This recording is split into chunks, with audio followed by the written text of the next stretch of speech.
Hi guys, it's Reilly, back with another all-English episode. So it's been a while since I've done one of these. The last one I did was about my plans for my trip to America. And so in this one I'm kind of going to review or summarize that trip to America by talking about some things that surprised me about America when I was there. Now most of these things are things that I kind of knew already were going to happen. Like I knew these things about America already, but they just happened like a little bit more, or were a little bit severe is too strong a word. But they just happened, let's say a little bit more than I expected. In this episode, I'm going to try to talk a little bit faster than I usually talk on these. So I'm sorry if that makes it harder for people to understand, but I'm going to try it out as something for maybe those listeners that are more interested in you know, a real natural English speed. Not that my other ones aren't natural, but maybe I slowed down just a little bit, you know, considering that the audience is not native speakers of English for the most part. But anyway, I'm going to try to talk faster in this one. And so from there, I guess, Instagrams. My Instagram is Reilly Sullivan XD. Sota is eigonosota. And that's about it. Let's go.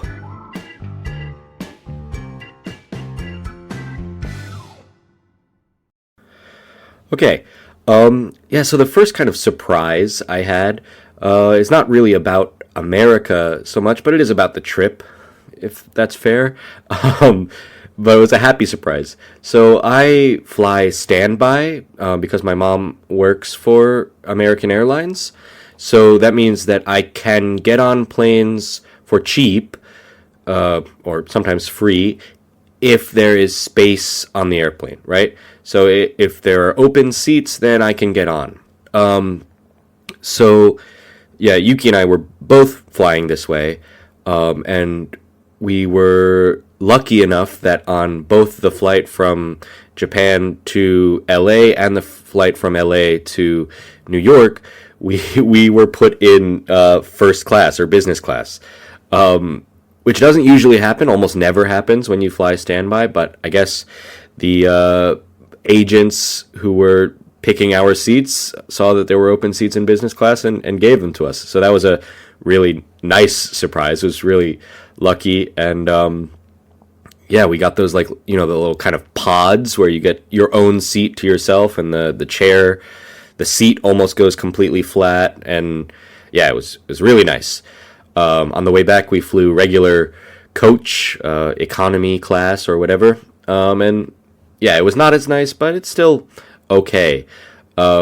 Maybe this sounds kind of ungrateful for the business class, but you know, it is much nicer and the food is better and all that, but you're still stuck on an airplane for 12 hours. So even though it's more comfortable than regular flying on an airplane, it's still kind of uncomfortable because you can't really get up and move around too much or whatever. But anyway, that's too much about the airplane.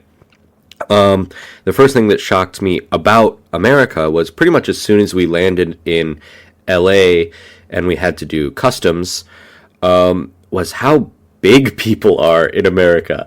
You know, I kind of knew this already, like I mentioned in the intro, but it was kind of shocking. Like we go up to wait in line to do customs, you know, to declare what we're bringing with us or whatever. And the line is just towering above me and Yuki. And, you know, I'm not a super tall person, and Yuki's not either.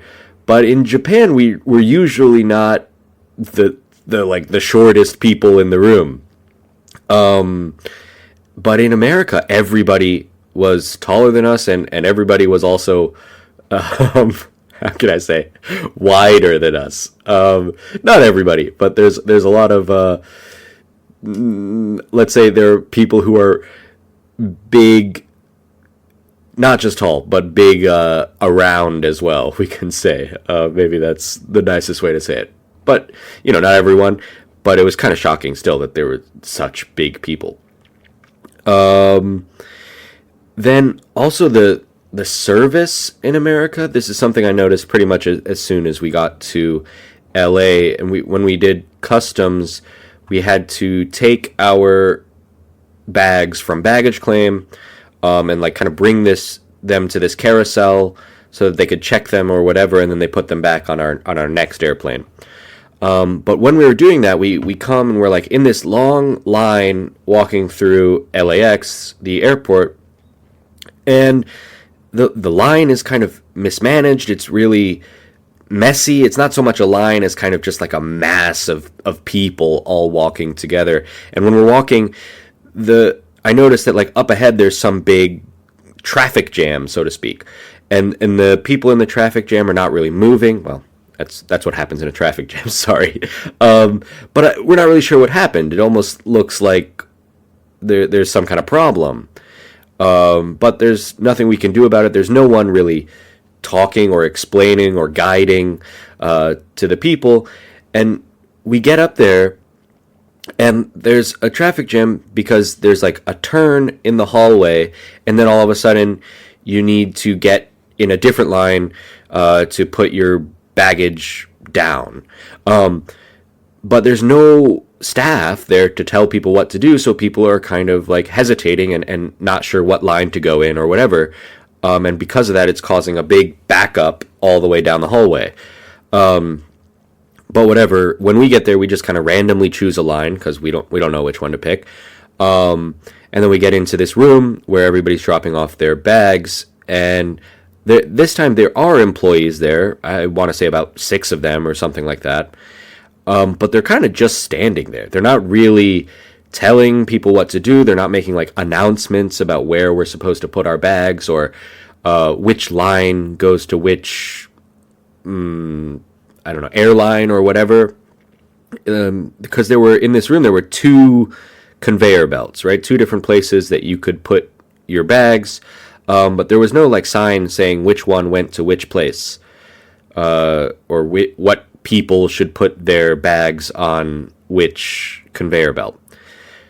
So we get to kind of the front of the line, and I see a guy who's wearing like the uniform or whatever, and he's got like an AirPod in, like the Apple earphone, and he's got that in, and I'm not sure if that's kind of a work thing, like he can talk to people over it, or if he's just listening to music. But anyway, he's not doing anything. He's just kind of standing there.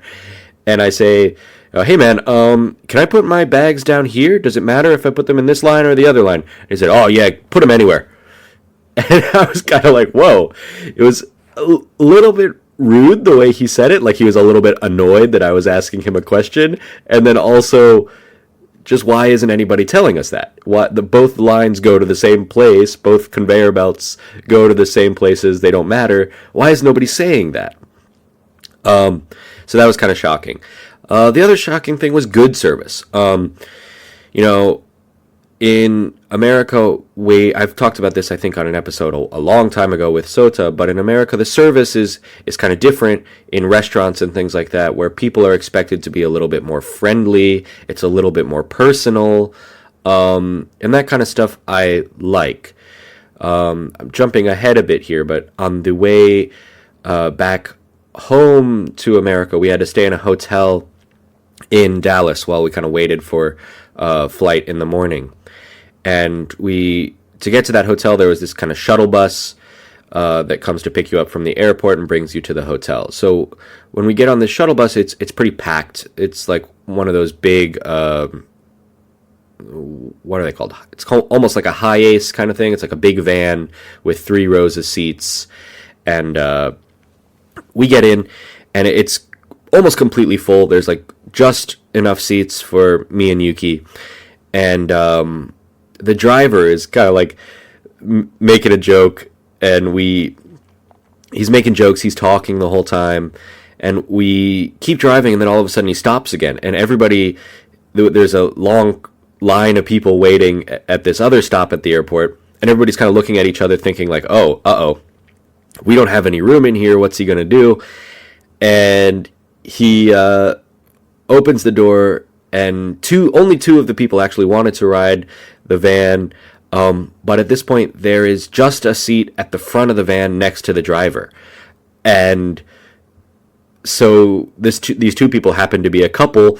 So he says, "Oh, do you want to like sit on his lap?" He is talking to the woman, asking basically if they want to share the same seat. And they say, "Yeah, whatever." And they go ahead and they just sit in the same seat. And we're driving away, and the driver says, "Okay, we've just got a couple more stops." And everyone kind of looks at each other like, well, there's no room now. Two people are sharing the same seat. But he says, "Oh, I'm just joking." So that kind of service where there's like, it's a little more personal. The guy's making jokes, trying to be funny. A lot of people maybe in the van might have been stressed because a lot of times when you're in airports, you're stressed and it's a big, crowded van. But this guy's kind of trying to make everyone's time a little bit better by telling jokes or whatever.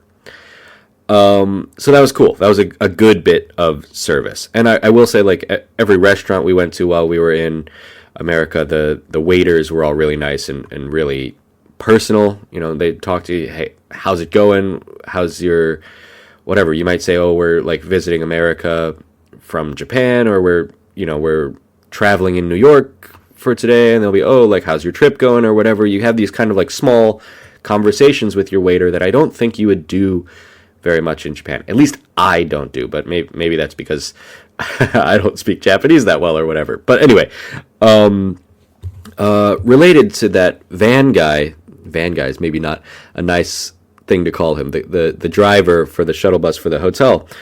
After he drove us, I gave him like a tip, like a few bucks, $2 or $3 or something like that. Because the shuttle bus was free, but this guy's working and he's doing a good job, and it's kind of a thing in America that you tip those drivers. Taxi drivers too usually tip a little bit, and then obviously waiters and stuff you tip as well, and all that stuff is fine. I actually like tipping, especially when I do it like in cash. I get to like hand the person some money and say thanks. You did a good job or whatever. You made you made it better for me. The whatever service it was, the van or the meal or whatever. But that kind of same tipping culture has really expanded in America since I was there. Now, almost any time you buy something, from coffee to, like, I think even clothes. I didn't go clothes shopping, but it seemed like every single place where you buy something, they have these little iPads as the kind of cash register, I want to say. Not exactly the register, but the screen for seeing, like, how much it costs and stuff like that. And so anytime you buy something, they have this iPad, and the cashier or clerk will flip the screen around so that it's pointing at you, and it'll say, like, do you want to tip? And how much do you want to tip? Do you want to tip 15%, 20%, 25%? I think for me, pretty much every time I saw it, the lowest was 15%, and then there'll be like a little small writing at the bottom that says custom tip or other or something like that. And that's where you go in and you can hit 0. Because as much as tipping is a thing in America, like for restaurants and taxis and stuff like that, we don't usually tip cashiers at a coffee shop, or actually coffee shop maybe sometimes because it's food related. You might tip, but it's not super common. You definitely don't tip someone at like a Subway or a McDonald's or something like that. Now, I'm not sure if McDonald's has the tip things, but you get what I'm saying. At a fast food restaurant, at a clothing store, you don't usually tip the clerk. But we went to like a bagel place when I was in New Jersey, and the guy basically, what he does is you say what bagels you want. He takes out those bagels and he puts them in a bag for you, and that's it. He has the bagels kind of in like a case, a glass case, so that you can see what they look like or whatever. You say, I want this one and this one and that one. I want an everything bagel. I want an onion bagel. I want a whatever, a cinnamon raisin bagel, please. And so he puts them in a bag for you. And then he's like, okay, that's going to be $20 or whatever. I forget how much it was. But then he turns the screen around and says, do you want a tip? And like, usually you don't tip for a guy putting bagels in a bag. He's not really doing a service for you. He's just kind of, yeah, I don't know. It's a weird distinction between a waiter and this guy. But anyway, you don't usually tip it. But now, anytime you go to a store, there's an option to tip. And you kind of have to make the decision to click the kind of other and then write in like $0 if you don't want to tip.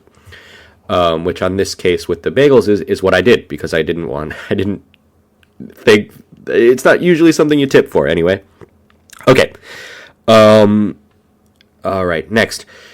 This is a little bit different. So I was talking to my family in America, and probably most Japanese people know this, but like in America, the politics in the last, well, I don't know, let's say 8 years or so, politics has been pretty divided. You know, mostly it's about Trump, right? People either really like Trump or really don't like Trump. And there's these two sides, and they don't like each other. And it's, you know, it kind of makes sense for the politicians not to like each other, for there to be a rivalry there. But the people who vote for either Trump or Biden, Republicans or Democrats, they also feel a rivalry with the other side, with the other people, which I'm not sure that's as strong in Japan. I don't know too much about Japanese politics, if I'm being honest, but in America, it's really pronounced that these two sides feel kind of strongly. So, yeah, I was talking to my family, my uncle, and so most of my family, they're Democrats. They vote for Biden, or will vote for Biden in this next election. And so my uncle, who lives in the countryside, and, you know, in the countryside, most people are Republicans, vote for Trump. That's kind of like a trend in America. In the countryside, people vote for Trump. In the cities, people vote for Biden or the Democrats. And so my uncle is talking about how he's thinking about getting a gun. And that's not something he's had in the past. I don't think he's ever owned a gun. He's not like your typical gun owner. Maybe, I would say most gun owners in America tend to be Republicans. It's not all, obviously. There are definitely Democrats who own guns as well. But, you know, I said, why? Why are you going to buy a gun? And he said, well, because I live in the countryside and there's all these Republicans around me, I'm worried that if something happens, I might need to, like, protect myself or protect my home. And I said, whoa, really? What do you mean something happens? And so he talked about January 6th, which I won't go too much into, but, you know, January 6th, before Biden became president, kind of the last days of Trump's presidency, you know, a bunch of people went to Washington, D.C. and, like, broke into the Capitol building, right? So it was this big thing. It was, there's some question about whether Trump was involved. Maybe he probably was. And so it was kind of like a coup, almost like a kind of, I don't know, revolution is too strong a word, but people were acting, you know, not acting, but something pretty bad happened to the government. And it was a kind of a crazy time. And so he's worried in this next election that maybe something crazy like that might happen. And if the people in his area, in the country, the little town where he lives, and it's a town, but like really, it's pretty rural. They basically live in the woods almost, in the forest, I mean.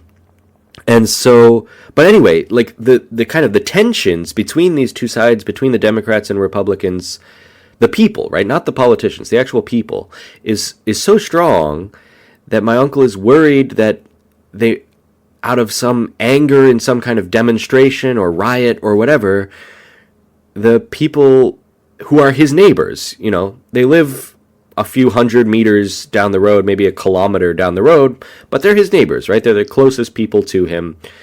And he's worried that they might come to his house in some kind of angry way and that he might need a gun to defend himself. And I'm not sure if he actually bought the gun or not. I haven't followed up with him.